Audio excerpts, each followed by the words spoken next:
जी अस्सलाम वालेकुम स्टूडेंट्स। जो आज का हमारा टॉपिक है वो है tunnel ventilation system. Tunnel ventilation system अगर आपने फार्म पे लगाया हुआ है तो आपने उसको रन कैसे करना है और उसमें जो स्टैटिक प्रेशर है, हवा के अखराज हैं या पंखों का इस्तेमाल है, आपने उन सारी चीज़ों को कैसे मद्देनज़र रखना है, तो आज हम उस पर बात करते हैं।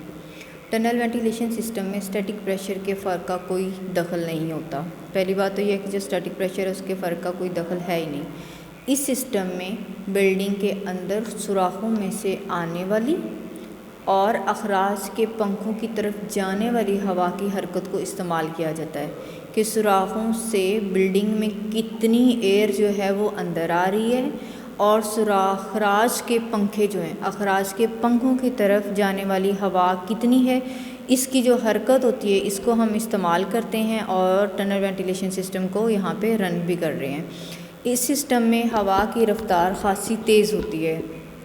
इस सिस्टम में जो हवा की रफ़्तार है वो काफ़ी तेज़ होती है।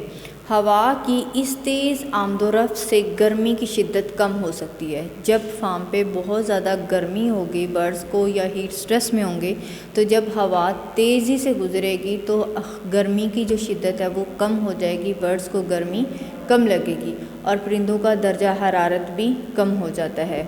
टनल वेंटिलेशन का सबसे ज़्यादा फ़ायदा इस वक्त नज़र आता है जब हवा की रफ़्तार 1 मिनट में 400 से 500 फुट हो, और इस रफ़्तार को ज़्यादातर घरों के लिए कम से कम समझना चाहिए, यानी ज़्यादातर आप इसको नहीं कर सकते।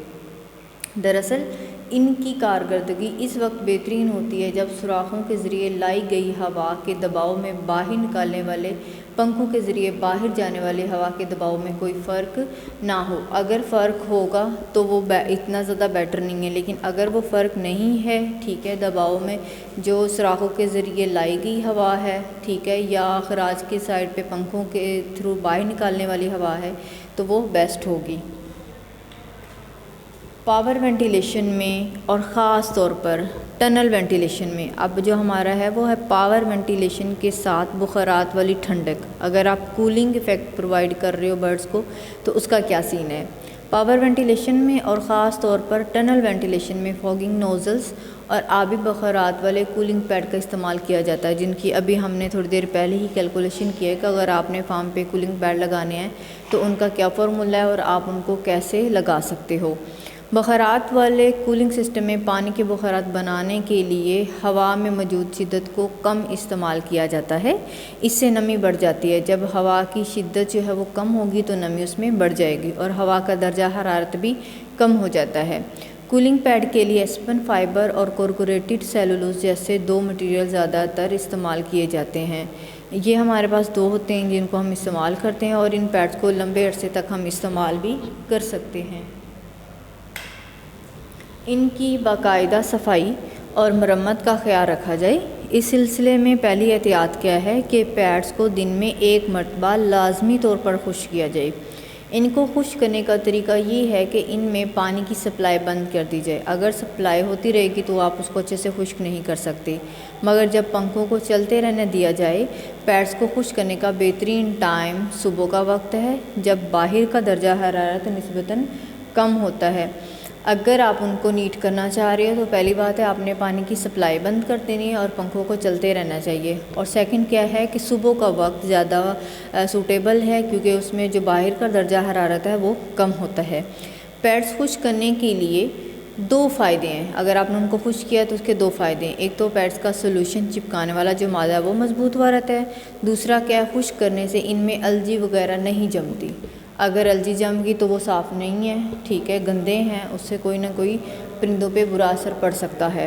और दूसरी चीज़ ये है कि अगर उसमें अलजी वगैरह है तो उसको आप कैसे रोक सकते हो। अलजी रोकने का तरीका यह है कि कोई भी अलजी साइड जो है आप उस पानी में मिला दें। अगर कोई भी अलजी साइड स्प्रे उस पानी में आप मिला देंगे तो उससे भी जो है अलजी जो जमती है वो नहीं जमेगी, जो कि पैड को सप्लाई किया जाता है। अगर जो पानी आपने पैड्स को सप्लाई किया है अगर आप उसमें कोई भी अलजी साइड स्प्रे जो है वो शामिल कर देते हैं तो उसमें जो अलजी वगैरह वो जमेगी नहीं।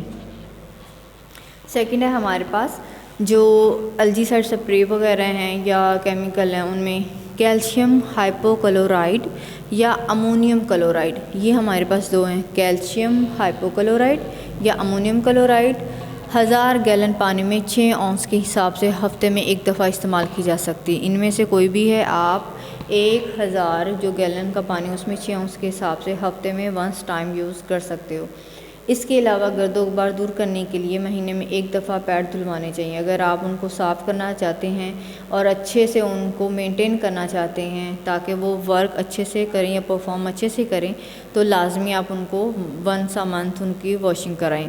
पानी के टैंक और पाइपों में जमे हुए मिनरल साल्ट और मट्टी वगैरह को दूर करने के लिए पूरे सिस्टम को महीने में एक दफ़ा धुलवाना चाहिए।